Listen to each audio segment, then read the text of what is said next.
suspect in the area here. They have explosives. Loud explosion, loud explosion. Shots fired, shots fired.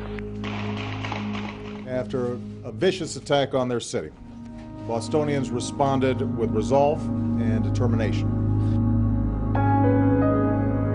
All right, there's definitely movement in the photo. Be aware of crossfire situations, all right? Sir, be advised, that subject is in custody. Again, he is in custody at this time. We owe a tremendous debt of gratitude to all our outstanding law enforcement professionals. They came to protect us. It's a proud day to be a Boston police officer. Thank you all. USA!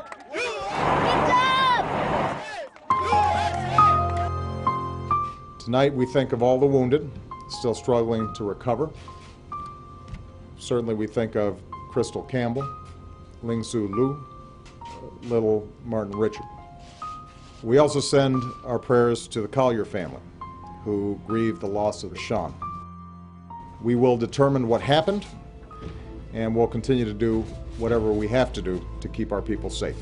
We're so grateful to bring justice and a closure to this case. Tonight, we can sleep a bit easier. All in all, this has been a tough week, but we've seen the character of our country once more.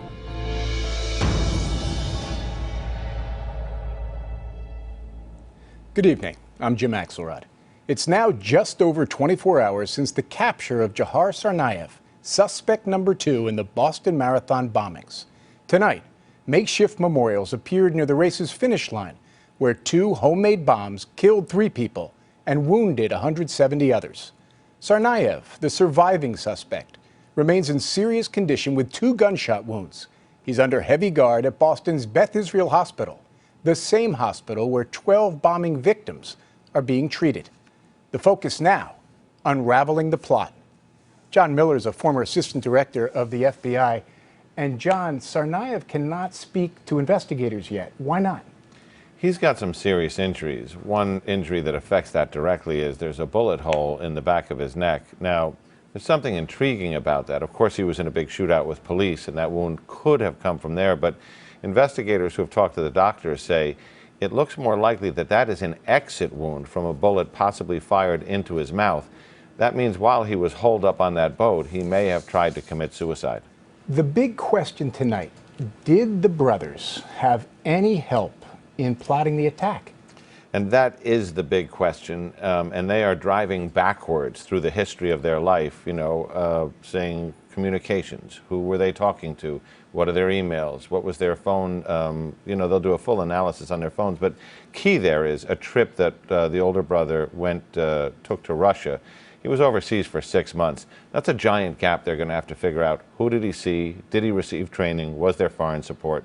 They don't know. 6 months off the grid there. That's a long time. Okay, so once the bombing is carried out, the brothers, allegedly, stick around. Why don't they flee Boston? They stick around, and apparently they make no effort that we know of to claim responsibility. So one of the other answer is they don't know, but one of the investigative theories is actually quite frightening. As they're driving around that night, they know their pictures are out there. They know that they are likely to about to be identified at any moment, yet they're in the car with a fully completed pressure cooker bomb, the same kind they use at the Boston Marathon, numerous homemade hand grenades to throw at people in attacks, and weapons and ammunition.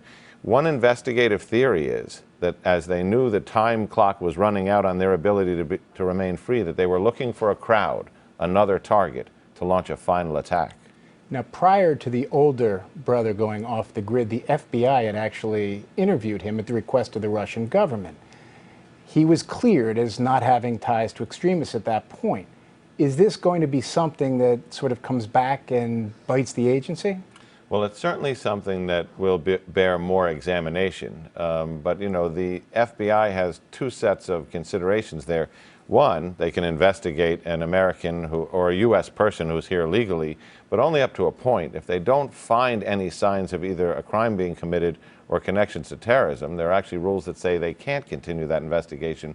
That will be picked back through and examined, though, under a microscope. John Miller, thank you. Thanks, Jim. There are mounting questions tonight about what events or circumstances might have caused the brothers to be radicalized and ultimately motivated to kill. Dean Reynolds spoke to one of the lead investigators in the case. Dean? Jim, good evening. Well, as you pointed out, one of the lingering questions about the bombing was whether it was the work of a larger conspiracy. Well, Edward DeVoe, the chief of police of Watertown, where the concluding chapter in this drama was written right here on this street last night, just told us he doesn't think so. One of the major concerns throughout this whole thing has been whether there's a wider conspiracy involved here. As we sit here right now, I think it's limited to the two brothers. Every information that I've been seeing, we've looked at, I think Watertown, Boston, the greater New England area is safe. Chief DeVoe told us he's grateful there were no casualties among his men, 6 of whom confronted the 2 suspects early yesterday morning in a shooting that left 26-year-old Tamerlan Tesnayev dead. He came out from undercover and started walking towards. He seemed to be engaged to one of our officers and got within 10 feet. They were having a gunfight 10 feet apart.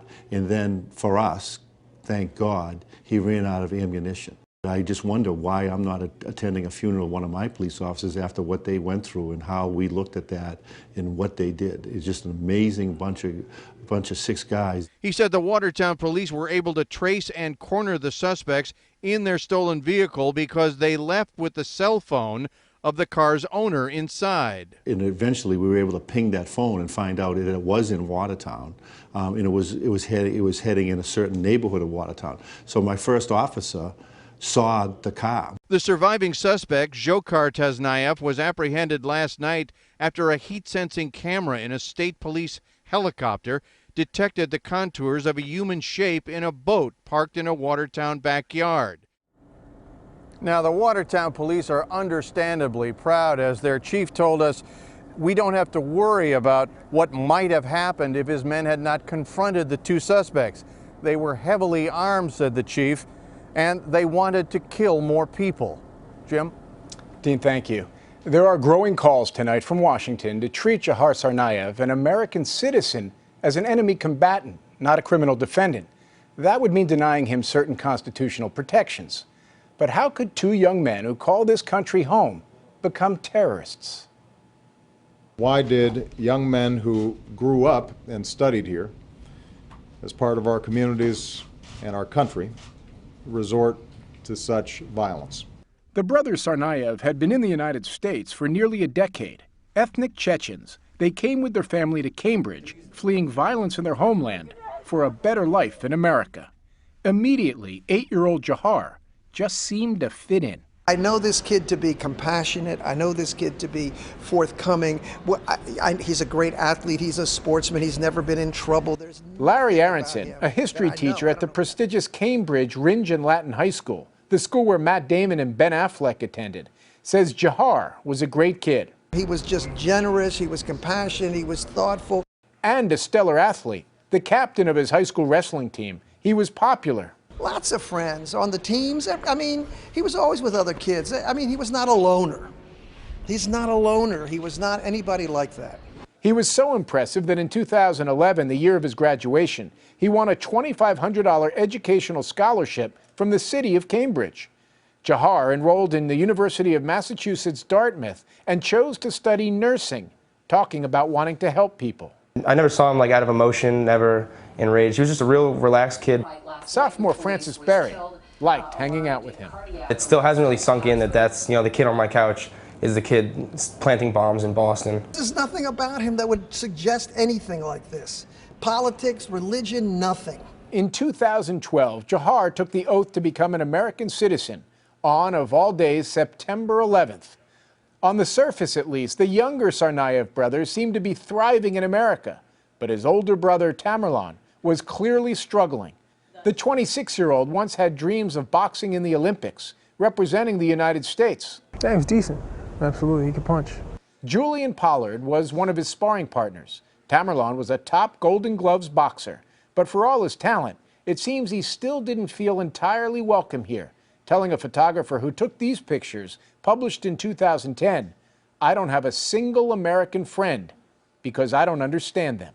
It's the first year I met him, he had on like leather pants and snakeskin boots. And then Pollard noticed a big change in Tamerlan. The second year when I saw him, he had on a t-shirt, hoodie, and jeans. The way he carried himself was much more humble. He only spoke about his faith. He was big into religion. Tamerlan attended this mosque in Cambridge with his brother. Today, a spokeswoman said they are cooperating with authorities and issued a statement. In their visits, they never exhibited any violent behavior, sentiments. Otherwise, they would have been immediately reported to the FBI. CBS News spoke by phone to a woman whose friend became Tamerlan's wife and the mother of his child. No, he just seemed like a really normal, average guy when we met him, and then really started to change. He became very violent toward her and was brainwashing her into converting into Muslim. In 2009, a domestic violence complaint reportedly was filed by another woman against Tamerlan. In Russia yesterday, Tamerlan's father told a reporter the complaint was the reason his eldest son never became an American citizen. His wife's family commented on the marathon bombings, saying they were, quote, sickened by the horror he has inflicted. At least 5 years before the bombing, Tamerlan's life started to take a dark turn. He dropped out of community college, and his close friend was murdered. A search of social media sites shows two very different sides to Tamerlan. Here he is on one, joking around about regional accents. He also posted videos on YouTube that feature Muslim extremism. The jihad is already in force to liberate the Holy Land. No one can stop that jihad. No one can stop it. But there's no evidence yet tying Tamerlan or his brother to any Islamic extremists. In Russia yesterday, their father defended them. My boys never even saw weapons, he said, except maybe on TV. But this was a Chechen family with roots in a region that had seen bloody civil war and serious incidents of terrorism. In 2002, Chechen militants took more than 800 theatergoers hostage in Moscow. 130 hostages died. We were positioned 50 meters from the school. And 2 years later in Beslan, militants took more than 1,000 people hostage and killed more than 300, most of them children. Just a few years before the Boston bombings, big changes happened in the brothers' lives. Their father left the United States, moving to Russia, leaving Tamerlan to take on a more paternal role in his younger brother's life. Jahar's friends noticed. His older brother didn't approve of his partying lifestyle, and that the only answer I ever got for that was that his older brother was really religious and that he really didn't condone drinking or partying or smoking or any of that stuff. The question now, did his older brother's influence go further than that? One family member who has something to say about the brothers' relationship is an uncle who offered some insight into his nephews turned bombing suspects in an interview with Chip Reed. He put a shame. He put a shame on the our family, Tsarnaev's family. He put a shame on the entire Chechen ethnicity. Yesterday, Ruslan Sarny was burning with rage toward his nephews Tamerlan and Johar Tsarnaev. Today, the horrible reality seemed to set in, and he quietly remembered how different they once were, especially younger brother Johar. He was an awesome kid. Happy kid? Happy kid with nice big ears, always smiling. He was special. He says there was a time when older brother Tamerlan was special too. I wanted Tamerlan to be a big brother to all our family, especially my children, my girls. But that was before a deeply disturbing phone call with Tamerlan in 2009, the last time they spoke. It was different, Tamerlan. Seeing no purpose in life, but pursue path of God. Okay, when I ask what is the path, he would say it's some kind of jihad. Tamerlan, he says, had suddenly become radicalized. It's a very, very sort of flow of words. Love in name of God, jihad. Sarny says it wasn't coming from a foreign influence, it was coming from his nephew's hometown. The seed was planted right there. seed was planted in this little town of Cambridge area. So it wasn't online, it wasn't from overseas, it was right there in Cambridge. It was right there. Sarney says he feels deep sadness for the victims and their families. He hopes that Johar will eventually seek their forgiveness. And he's horrified at what happened to his nephews, who he once thought he knew so well. Why do you think his younger brother, Johar, was involved in the bombing? The older brother involved him. He involved him? The older brother involved him. Even the worst gangster would not involve his family member, especially younger sibling, into something dirty and cruel like this. He's just another victim. Before last night, it was a street you probably never heard of. Then it became a battleground. Today, some citizens who lived through the battle gave Peter Van Zandt a tour. Were you worried for your own safety at any point? Yeah. Yesterday was horrible. Franklin Street in Watertown, Massachusetts may be the most talked about street in the world today. David Abel from the Boston Globe newspaper joins us now. After spending hours hunkered down inside their homes while an army of police roamed their street and searched their property, residents like Diane Tiernan emerged today. I have spoken with media from Japan, the UK. With remarkable stories to tell. I heard gunfire, I heard explosions, and we had the company of a Black Hawk helicopter over our street. What was going through your head? Really very frightening, but I must tell you what was comforting is having the contact of people texting. Franklin Street resident Nick Gianetti came out to show us this video he shot of police closing in on Johar Tsarnaev. And this is when they were walking up in complete silence. And then all of a sudden, it's just going to erupt, as you'll see. What were you doing while all that gunfire was going on? Holding my camera up and ducking. This video, shot by Robert Glatz, shows the suspect being put into the ambulance. As the world's media converged on Franklin Street, Richie O'Connor sought us out. A friend of mine owns a silkscreen shop the next block over. He said, I'm waiting for a detective. I found blood splatter behind the building. It makes sense if the guy ditched a vehicle somewhere and had to run through some backyards. Let's go check it out. Sure. Okay. Where are we heading? We're going here. This is my friend's store. There's a policeman right there. So Police car right up here. So he must be looking into it. What have you found here, Tyler? Just basically, I found a little bit of blood splatter out back of my shop. So it was very dark back there. I didn't have my security light on that night, so I assume it was probably just a place for him to, you know, maybe catch his breath and move on. How far are we from the house where you hid out in that boat? Probably maybe 150 yards away from here is where the boat was. We head into an alley behind the shop. Sir, stay away, please. We've got blood right here on this surface, and police are here. They're checking it out. The blood is just to the left of the yellow brick where there's a little rise. Yeah, I see you it can right in see here. it, yes. There's about 4 or 5 thick drops. He ended up, I'm sure he cut through some yards that way.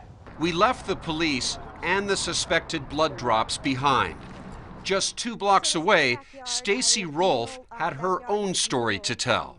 It was this action movie I never wanted to be part of. These are pictures Stacy took when police, SWAT team members, and a K-9 unit searched her property in the early hours of Friday morning.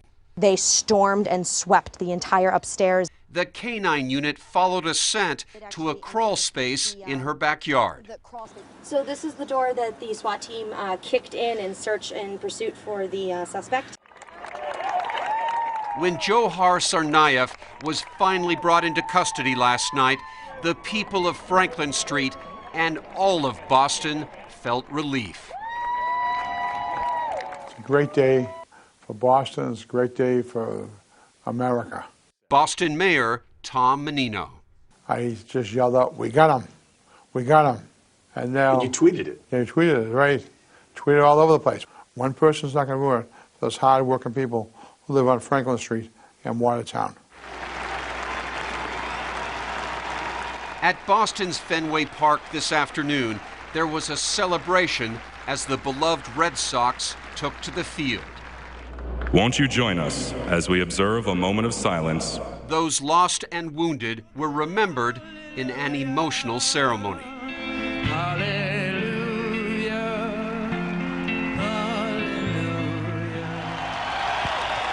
And all-star slugger David Ortiz spoke for Boston and perhaps the entire country when he reminded terrorists just who's in charge. This is our city. And nobody gonna dictate our freedom. Stay strong. Thank you. Ultimately, this investigation, the manhunt, and the capture in this case are all about the victims. Some who lost the most. Next.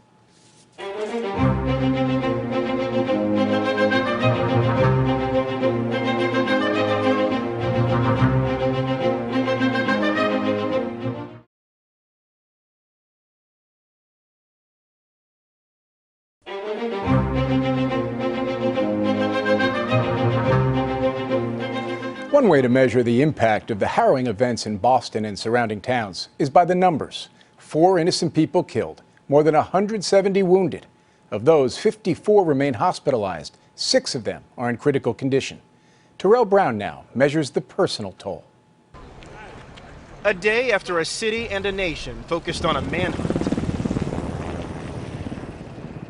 concern and attention returned to the injured and mourning for the dead.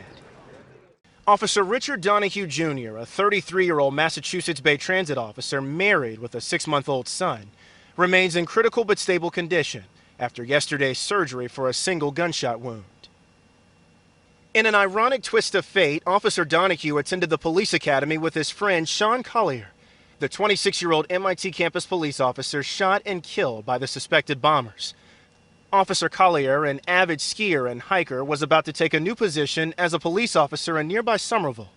Deputy Police Chief Paul Upton. Sean lived to be a good police officer.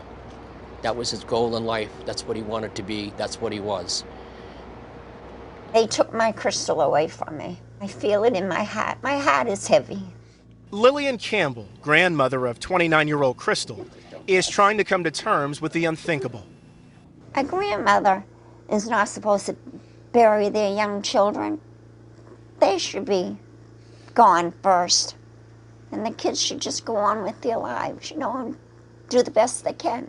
When you think about her, what's the one thing that comes to mind? She was a happy, happy girl. Our prayers are with the Campbell family. Crystal was always smiling.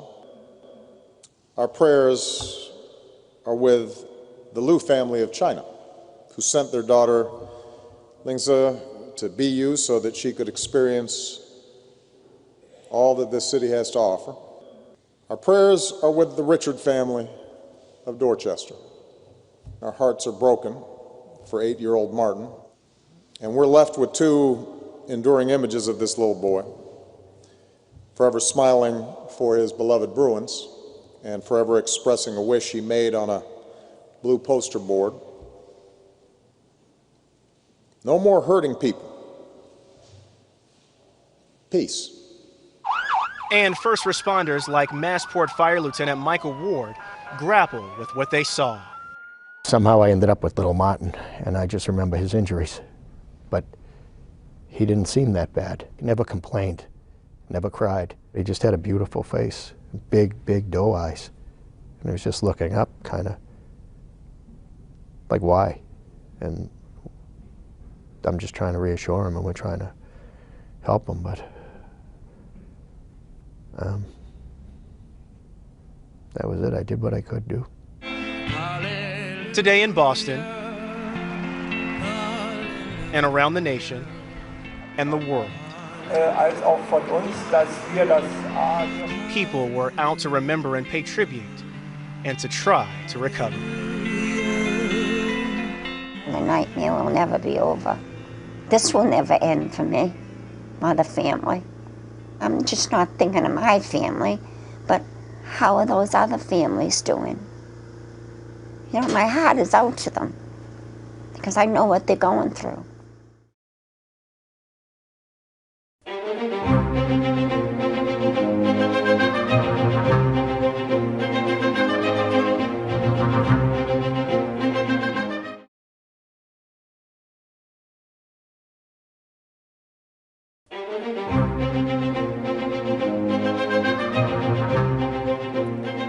beginning to end this week, social media tools have been all over the Boston bombing case.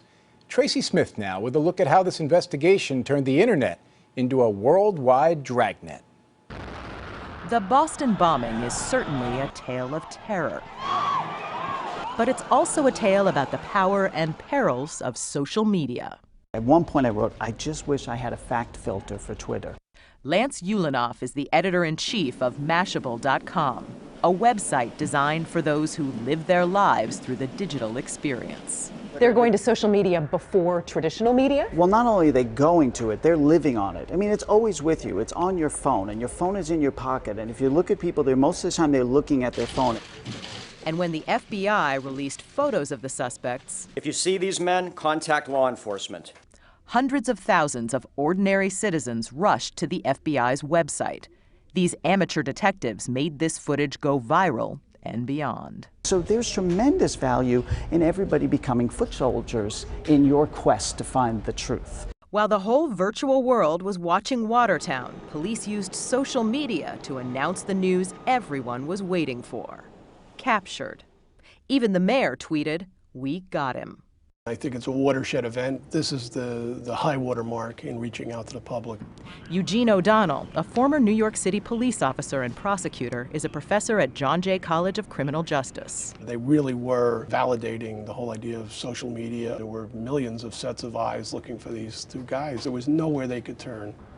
Almost overnight, one suspect was dead and one was finally in custody. This represents a whole new way of thinking. It was a stunning example of what can happen when actual information is released to tweeters and Facebookers. The folks who follow this say social media is undergoing an evolution of sorts. It started as a way to basically share information about ourselves. Then people used it to report the news. And now some people are using it to actually try to solve crimes. They became investigators. Their stated goal was to find the bombers before the FBI. So they weren't necessarily saying, let's help find the bombers. They were like, we're going to beat them to it. We're really good at this. And I think their intentions are really good. A lot of these online investigators began gathering on a site called Reddit.com. Essentially, it's a message board for cool stuff you find on the web, with all of these sections, what they called subreddits. So one of the subreddits that was created was called Find the Bombers. And what they're able to do in real time very quickly is coalesce into a group, into a very focused group to do something, and then they start talking about it. It's a phenomenon called crowdsourcing or crowd sleuthing. They get all these photos and videos and then just start analyzing them? Right. Like so what they do would? is they take the image and they put it up on a server where everyone can see it. They all work together and try and figure it out. Reddit and Twitter were criticized for making mistakes. Didn't they ID the wrong people at one point? Yes. Reddit would on occasion have the wrong name and they'd find a face that was clear and they'd start to pass it around. And because of the virality of social media, that takes off like a shot. But as Ulanoff points out, the crowd sleuths did have some success. There's an interesting photo that they were looking at, and it's a photo that you've since seen in other places and on the news of the alleged bomber walking away, turning a corner. I mean, it's him. It's the white cap. It's him. I've seen this time and time again. The internet corrects itself. Social media figures it out. And you can bet that when the next big event happens, these online citizen reporters and amateur detectives will be out there watching very closely. In a city so famous for its history, this week is an unprecedented new chapter. 6 historic days when we come back.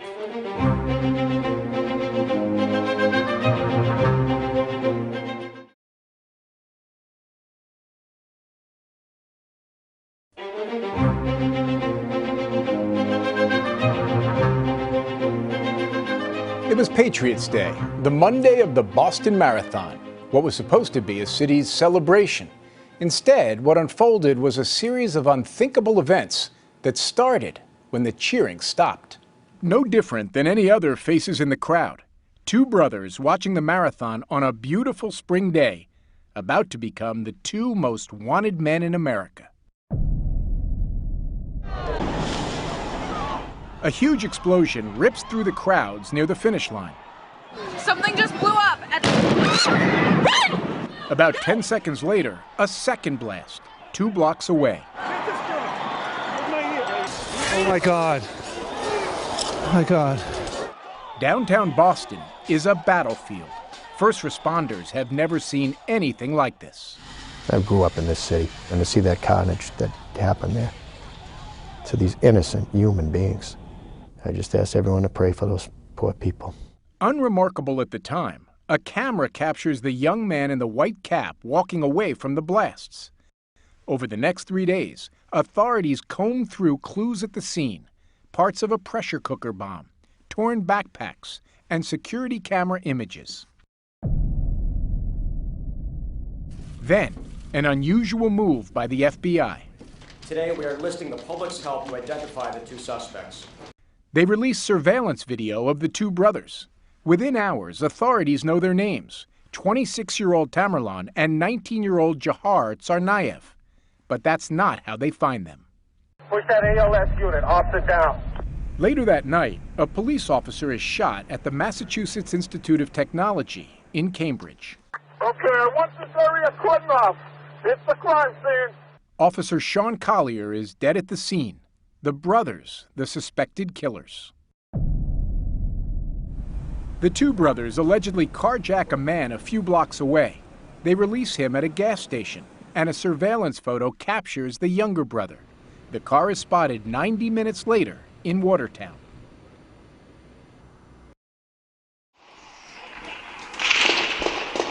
Police give chase, and a gun battle erupts. John fight. The pursuit went into a residential neighborhood not far from here. During the course of that pursuit, several explosive devices were discharged from the car at the police officers. They have explosives, some type of grenades. They're in between the houses down here. I heard a tremendous explosion that just lit up the night sky. Loud explosion, loud explosion, loud explosion. The firefight ends in Watertown and leaves transit police officer Richard Donahue critically wounded, one of the bombing suspects, Tamerlan, dead, and his younger brother, Jahar, on the run. He should be considered armed and dangerous and is a threat to anybody that might approach him. So please, use extreme caution and stay in your homes. Mass transit is shut down. By early morning, much of the city is in lockdown. We believe this to be a terrorist. We believe this to be a man who's come here to kill people. Thousands of officers pour into 20 square blocks cordoned off, going house to house. I say, Jahar, if you're alive, turn yourself in and ask for forgiveness. SWAT teams swarm the University of Massachusetts Dartmouth, where Jahar Tsarnaev is registered as a student and was seen after the bombings. It's just like crazy how you can just be so cool and calm-tempered like that. It's been 12 hours. The lockdown is lifted and transit resumes. We do not have an apprehension of our suspect this afternoon, but we will have one. After a long and difficult day, an urgent call comes into the Watertown police. A man had gone out of his house after being inside the house all day. He walked outside and he saw blood on a boat in the backyard. He then opened a tarp on the top of the boat and he looked in and saw a man covered with blood. He retreated and called us. Heat-seeking cameras captured the man hiding in the boat. Movement in the boat. All right, there's definitely movement in the boat. We exchanged gunfire with the suspect who was inside the boat, and ultimately the hostage rescue team of the FBI made an entry into the boat and removed the suspect who was still alive in the boat. Then, the words everyone had been waiting to hear. Sir, be advised, that subject is in custody. Again, he is in custody at this time. We're exhausted, folks, but we have a victory here tonight.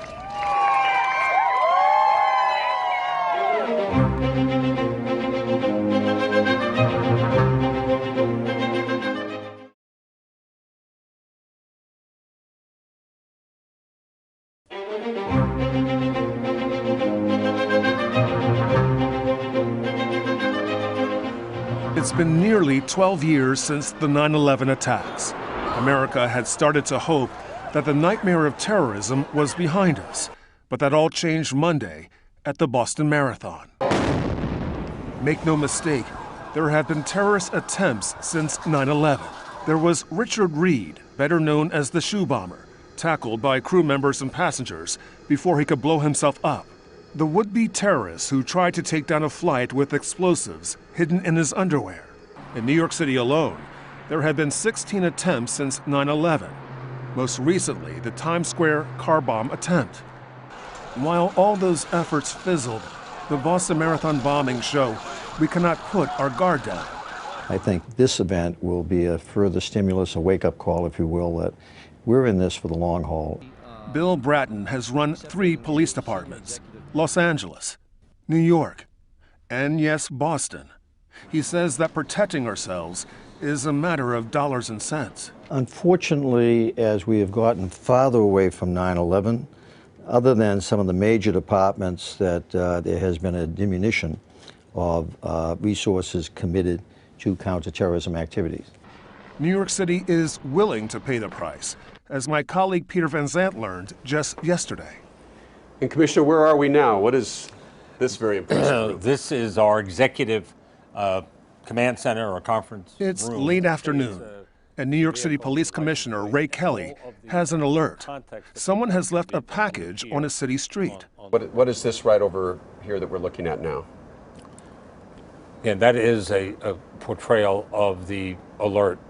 In this case, it's a report of a suspicious package, and it is on Broadway in Brooklyn. Every hour, every day, New York authorities are on alert, keeping a video eye on hundreds of city streets. We say we're always on a state of alert here because we're the #1 target in America.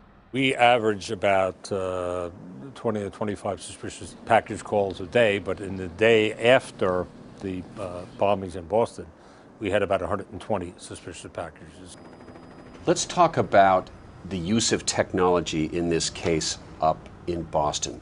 The use of cameras have proven invaluable in this case, identifying the 2 individuals and doing it fairly quickly. You know, they had a lot of camera work to go through, and obviously they did it successfully. It's surveillance images like these, the 2 suspects walking with their backpacks, that put faces on the terror attack and helped lead investigators to the 2 brothers. Every step of the way, technology played a part in solving this and bringing these young men to justice, every step of the way. In New York, as Commissioner Kelly showed us, video surveillance has reached a new level of sophistication. Now, if someone walked up here and placed a large bag on the sidewalk, the system that you have today, would someone detect that? We have the capability in many of our cameras to, yes, put in if you will, an alarm system that will alert us if a bag is put down and therefore a period of time, whatever determined it to be. And remember that suspicious package in Brooklyn? The one that set off this alert? It turned out to be harmless.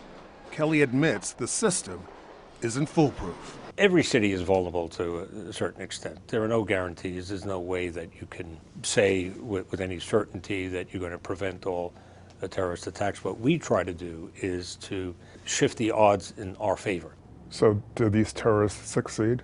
They did, in the sense that they raised the level of fear for a period of time, but where they always lose is the unanticipated resilience that people show. We came together after 9/11. Boston, New England, the United States would come together around this event. Terrorists, by and large, in this country are always going to lose, and the sooner they get that message, the better.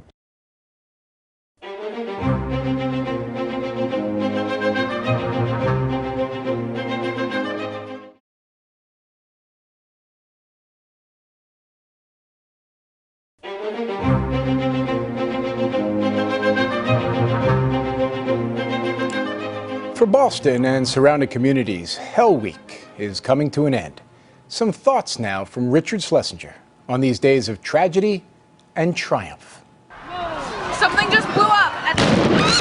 Run! Go!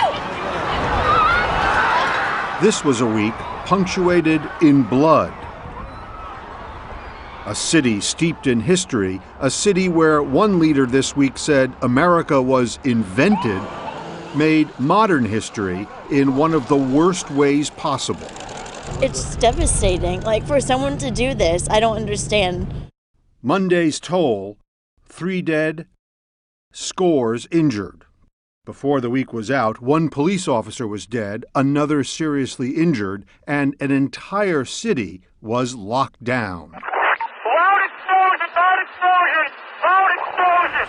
Amidst all these images, all this fear, oh my God, it's hard to put into words what happened, what it means, what Boston and America have been through. Secretary of State John Kerry, the former Massachusetts senator, tried. I think it's fair to say that for this entire week, we've been in a pretty direct confrontation with evil. Of course, Boston did not stand alone in that confrontation. Midweek, the President of the United States represented the entire nation at the prayer service in the city's cathedral. Your resolve is the greatest rebuke to whoever committed this heinous act. If they sought to intimidate us, to terrorize us, well, it should be pretty clear by now that they picked the wrong city to do it.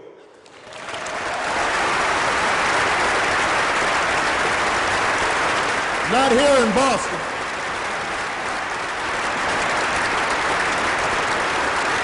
Not here in Boston. With Boston first knocked down, then locked down, this might be the metaphor for the week.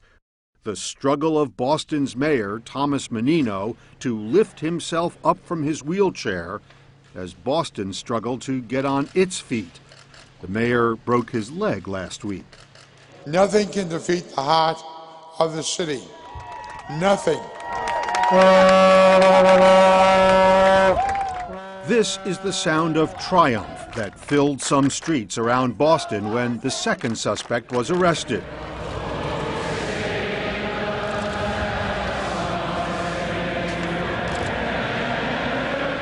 And they sang the national anthem a little louder at the game today. It was as if the entire city finally